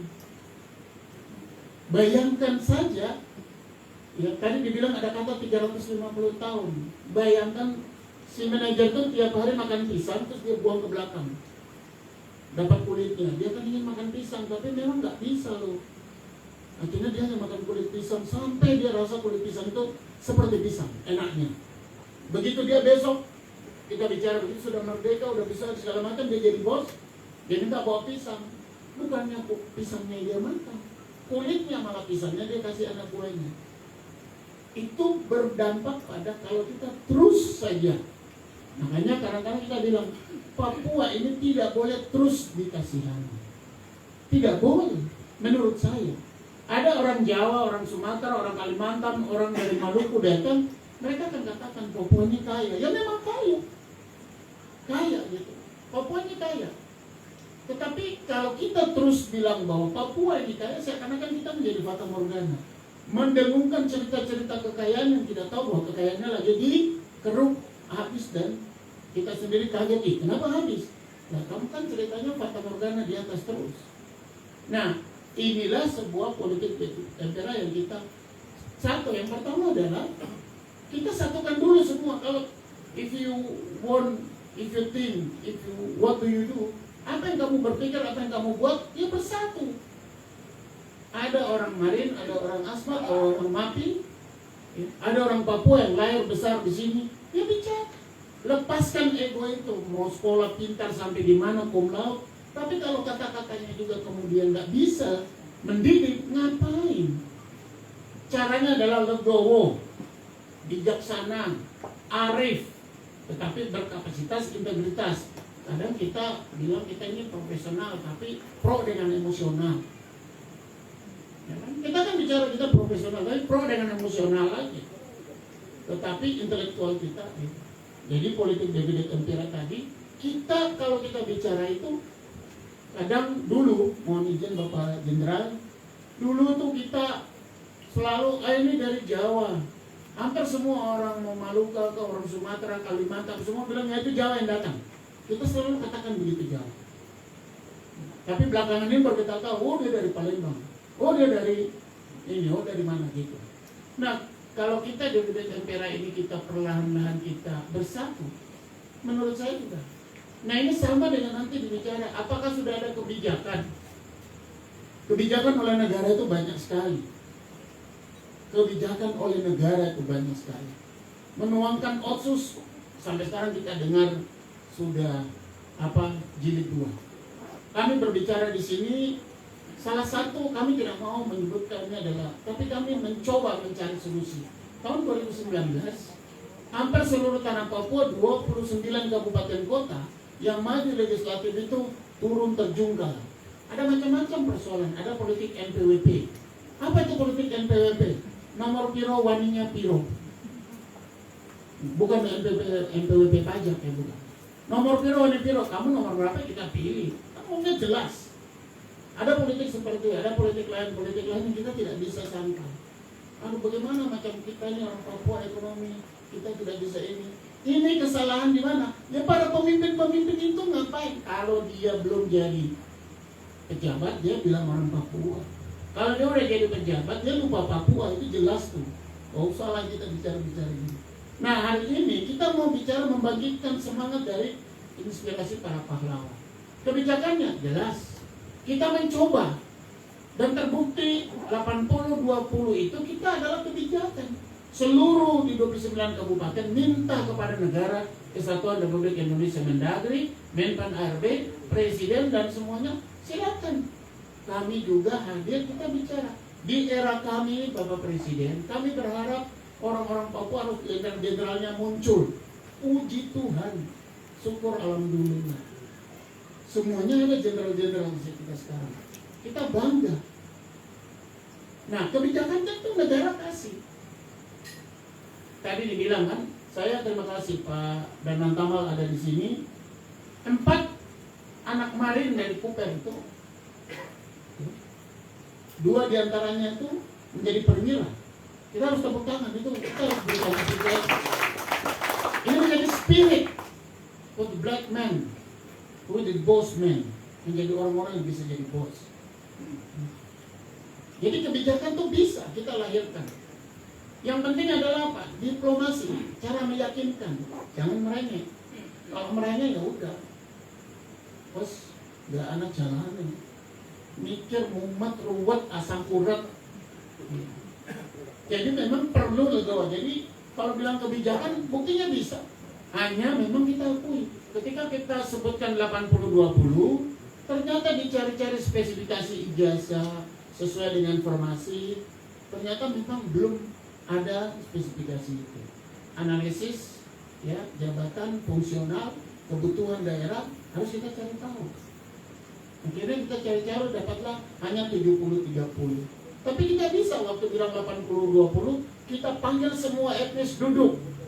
Apa kata Bupati? Boleh nggak sekarang kami minta izin? Bayangkan, minta izin supaya untuk kebijakan ini adalah kita berikan porsi kepada saudara-saudara kita Papua. Silakan Pak, nggak ada yang marah. Tapi kalau kita nggak bilang, ya tilok. Banyak yang bermain sabun, siluman. Tapi kalau kita minta, dapat.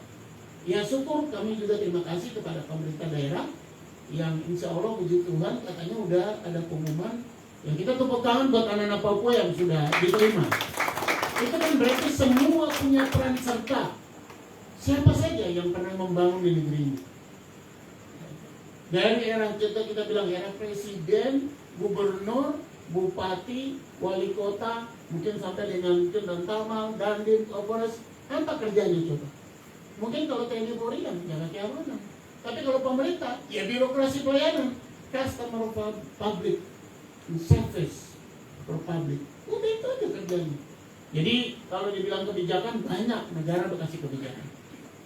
Otsus jilid 2 ini, kalau kita mau jujur, ya, kami konteksnya waktu itu ketika calegnya turun, semua orang teriak di mana-mana. Oh, negara tidak adil, negara tidak sih, negara tidak ini. Semua orang berani. Tapi kami mencari solusi, berpikir bagaimana caranya kita buat yang namanya tikar adat. Kita panggil MRP, kita panggil akademisi Uncan, kita panggil mereka, kita duduk semua, kita tulis apa dulu.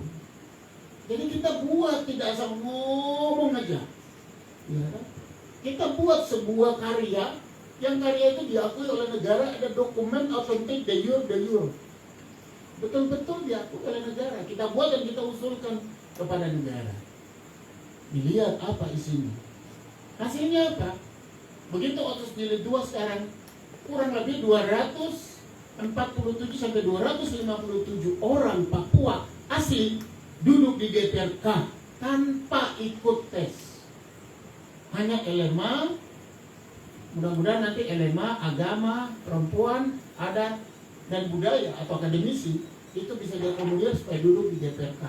Ada kurang lebih 190 sampai 200 perempuan Papua duduk di GPRK tanpa ikut seperti ya memang mereka ada di fraksi OTSUS, tidak karena diatur dalam undang-undang MD3 mereka tidak bisa dalam unsur pimpinan karena itu mereka melalui proses sehingga mereka langsung fraksi kita sendiri. Itu kebijakan negara. Jadi berarti menurut kami negara sudah memberikan semua, tinggal bagaimana kita menyatukan persepsi, ide, gagasan untuk meraih kebijakan ini. Kalau itu juga masih ngotot-ngotot, masih juga beda pendapat, masih juga silang pendapat, dan masih mengaku-akukan diri, walau-walam. Iya. Padahal matahari itu terbit dari timur ini setiap hari, tidak pernah mengikat janji.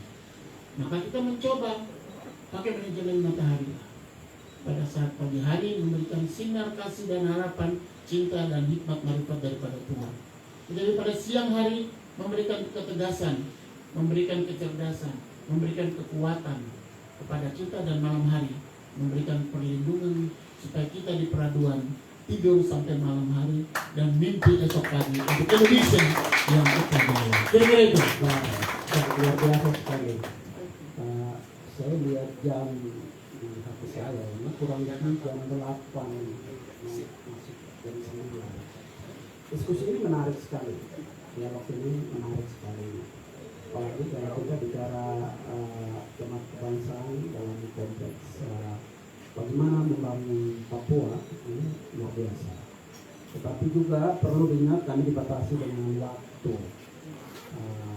Sebagai closing statement, saya juga akan memberikan kesempatan kepada Danang Tama wilayah 11 untuk sedikit memberikan penegasan tentang bagaimana perjuangan para pahlawan-pahlawan kita dan bagaimana kita mengisi kemerdekaan ini. Waktu selanjutnya saya berikan kesempatan.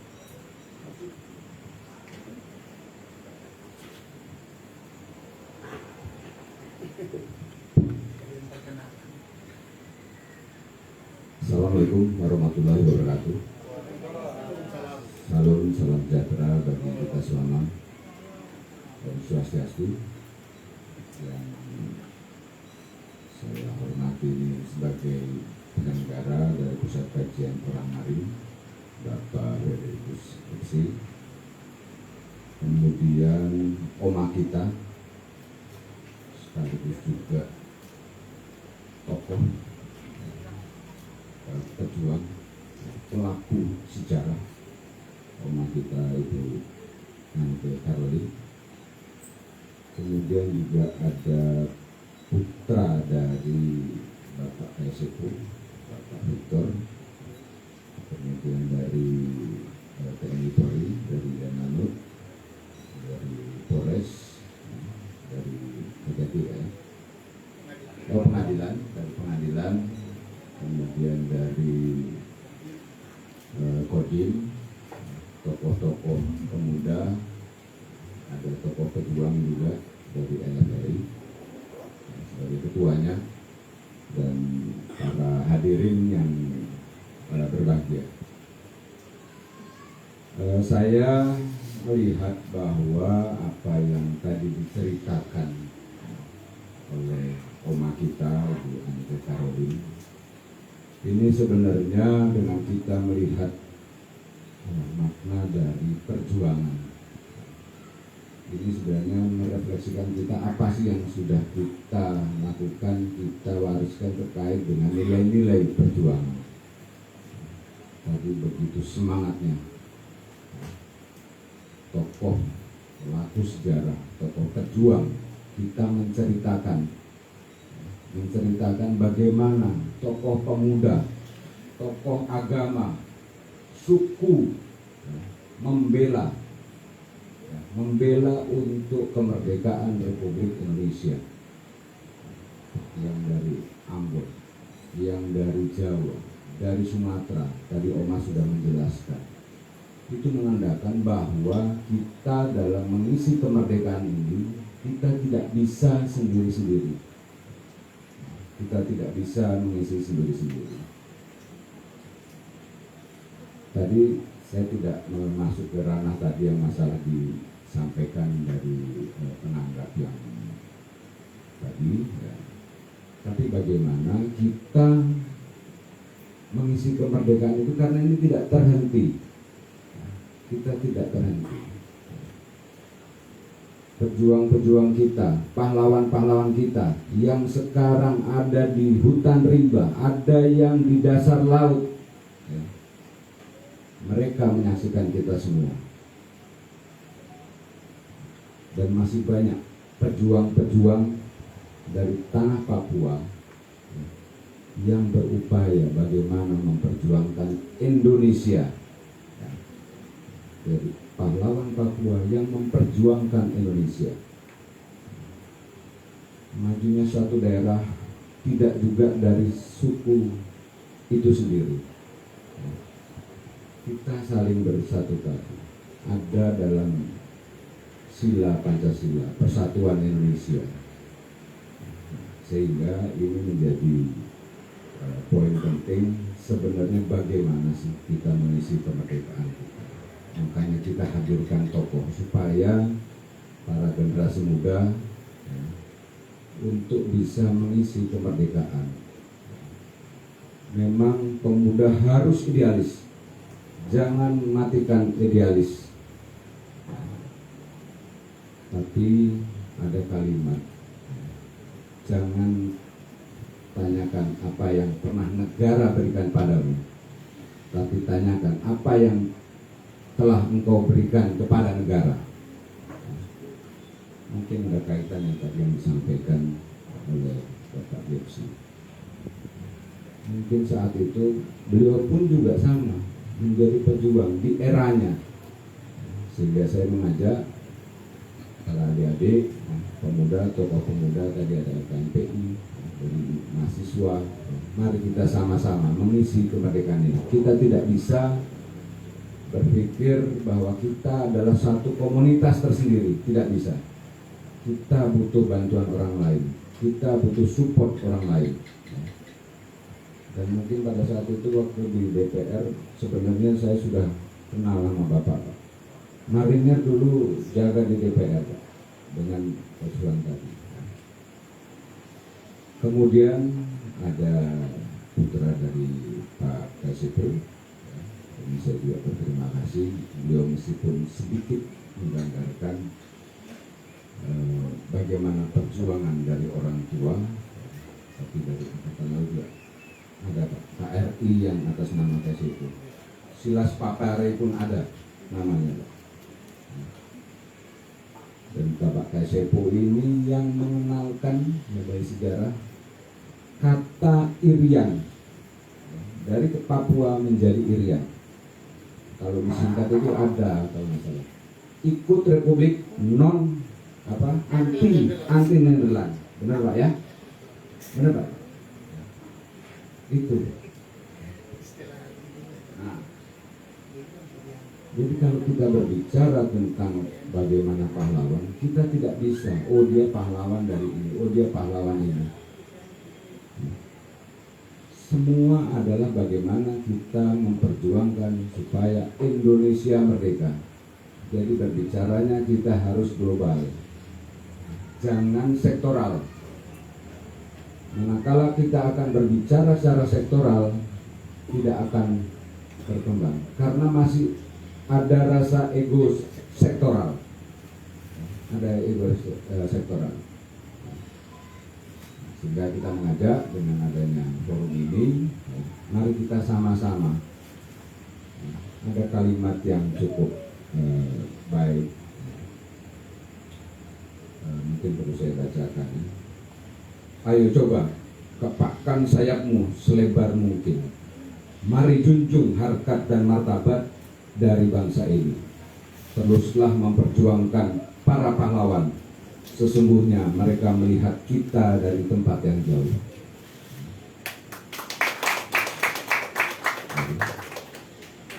Ada tokoh-tokoh pahlawan kita, ada Bapak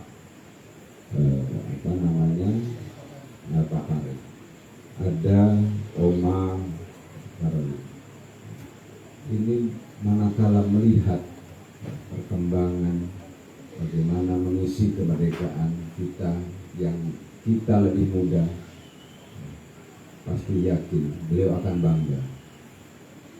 Tapi manakala kita dalam mengisi kemerdekaan, kita satu sama lain masih gontok-gontokan, ya, saya yakin Bapak-bapak, Oma pasti akan sedih. Kenapa? Padahal dulu kita tidak pernah memikirkan seperti itu. Tadi Oma cerita, saya dengar. Beliau cerita tadi di Menteng, tahu-tahu cerita di Bekasi, tahu-tahu cerita sampai di Lawang. Pernah ada cerita dulu gimana? Apakah jalan kaki atau apa? Itu perjuangan. Perjuangan. Mungkin sampai rela mati, ibaratnya seperti itu. Beliau cerita tadi, yang tadi saya dengar tadi, mulai dari Menteng, tahu-tahu dari Bekasi, tahu-tahu dari Lawang. Kita sebagai generasi muda, bagaimana kita menyikapi seperti ini? Nilai-nilai yang diwariskan oleh perjuangan itu, bagaimana kita membuat kita tidak pantang menyerah. Patriotisme, keteguhan, pantang menyerah, ini yang harus kita tanamkan.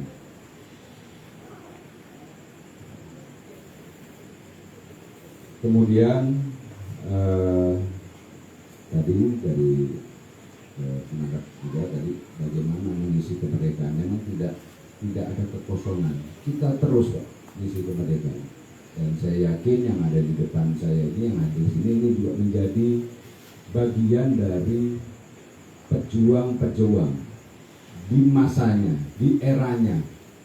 Ya. Jadikan kalian pejuang di masanya dan di eranya. Mungkin itu saja sebagai masukan atau ini. Kemudian ini juga ada kalimat cukup bagus. Ya. Jadi berbuatlah baik. Ulangi, perbuatan baik akan tetap terjaga baik, sekalipun difitnah dan dicela. Keburukan akan tetap dirasa jelek, sekalipun dicitrakan dan dipersepsikan jelek. Mari selalu berbuat kebaikan dan berjuang untuk masyarakat, bangsa, dan negara. Selamat Hari Pahlawan. Baik, terima kasih Pak Daniel Pamal yang sudah memberikan penjelasan. Saya tidak memberikan kesimpulan terhadap diskusi ini, tapi saya mencatat untuk mengisi kemerdekaan itu ada 3 hal penting dalam konteks. Kemudian kita bicara NKRI harga mati. Yang pertama itu Pancasila. Bagaimana penerapan nilai-nilai Pancasila? Jika kita bicara NKRI harga mati, Pancasila tidak diterapkan pada saya. Yang kedua, kita bicara tentang Undang-Undang Dasar 1945. Itu clear, harus clear. Dan yang ketiga, kita bicara tentang Bhinneka Tunggal Ika. 3 hal ini menjadi penyangga NKRI harga mati. Kalau 3 hal ini dia hancur, maka NKRI harga mati itu menjadi sia-sia. Maka kita harus sepakat 3 hal ini harus menjadi kunci dalam rangka bagaimana mengisi pembangunan di era reformasi. Selamat malam, selamat Hari Pahlawan.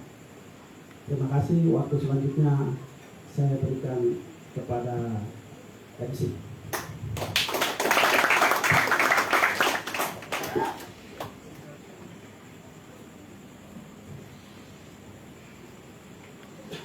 Baik, Bapak Ibu hadirin, sekali lagi kita boleh berikan tepuk tangan yang meriah untuk dialog kita pada malam hari ini yang berlangsung dengan sangat menarik. Sebelum mengakhiri rangkaian acara dialog pada malam hari ini, Bapak Ibu sekalian, kita akan menyaksikan penyerahan souvenir. Kami persilahkan penyerahan souvenir oleh Tokoh Reformasi 98 Forum Kota, Bapak Frederikus DCSE MSI, yang juga selaku Ketua Pusat Kajian dan Pengembangan Orang Marin Kabupaten Merauke. Souvenir akan diserahkan kepada Ibu Anike Makawangke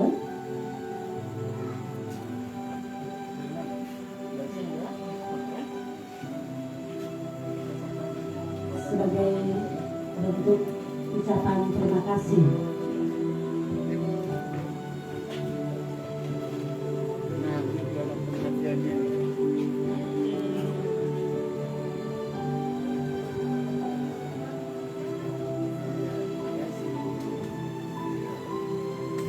Selanjutnya saya akan diserahkan kepada Bapak Victor Kaisepo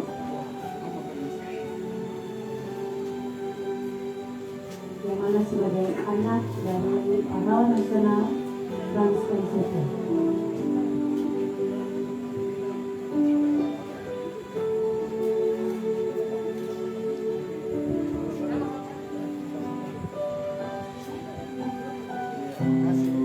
Selanjutnya kepada Ketua LVRI Kabupaten Merauke, Bapak Jimmy Papare, kami persilakan untuk dapat menerima souvenir.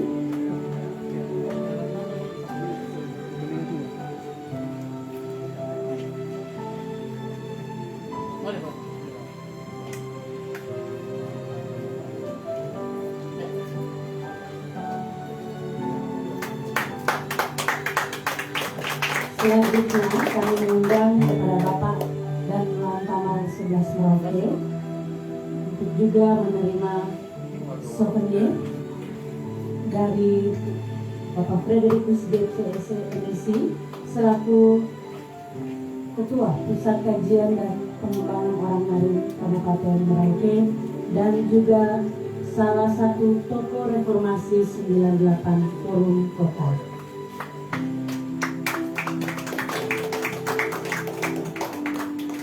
Ya, penyerahan souvenir selesai. Sekali lagi untuk membangkitkan dan membakar semangat kita bersama-sama, kita boleh berikan tepuk tangan yang meriah sekali lagi untuk kita semua.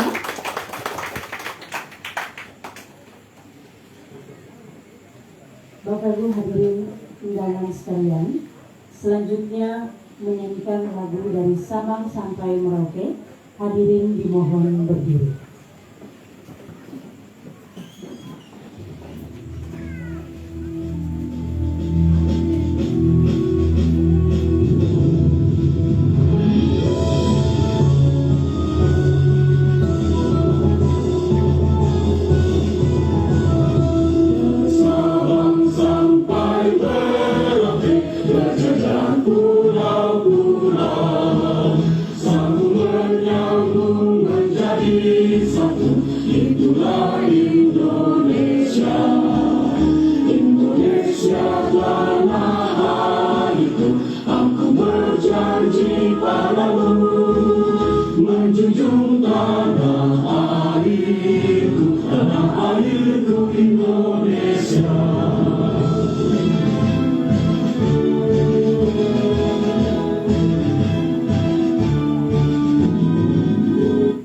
Hadirin disilakan duduk kembali. Bapak Ibu sekalian, demikianlah rangkaian acara dialog kebangsaan dalam rangka Hari Pahlawan 10 November tahun 2021 dengan tema nasional Pahlawanku Inspirasiku, dan subtema dialog pada malam hari ini yaitu menumbuhkan semangat juang di masa pandemi menuju era Papua baru di selatan Papua pada malam hari ini. Terima kasih atas perhatian dan partisipasi Bapak Ibu sekalian, dan kami mohon maaf apabila terdapat kesalahan dan kekurangan dalam penyelenggaraan acara pada malam hari ini. Akhir kata, kami ucapkan selamat malam. Wassalamualaikum warahmatullahi wabarakatuh. Om Shanti Shanti Shanti Om. Syadu Syadu Syadu. Shalom, salam kebajikan. Tuhan memberkati kita sekalian.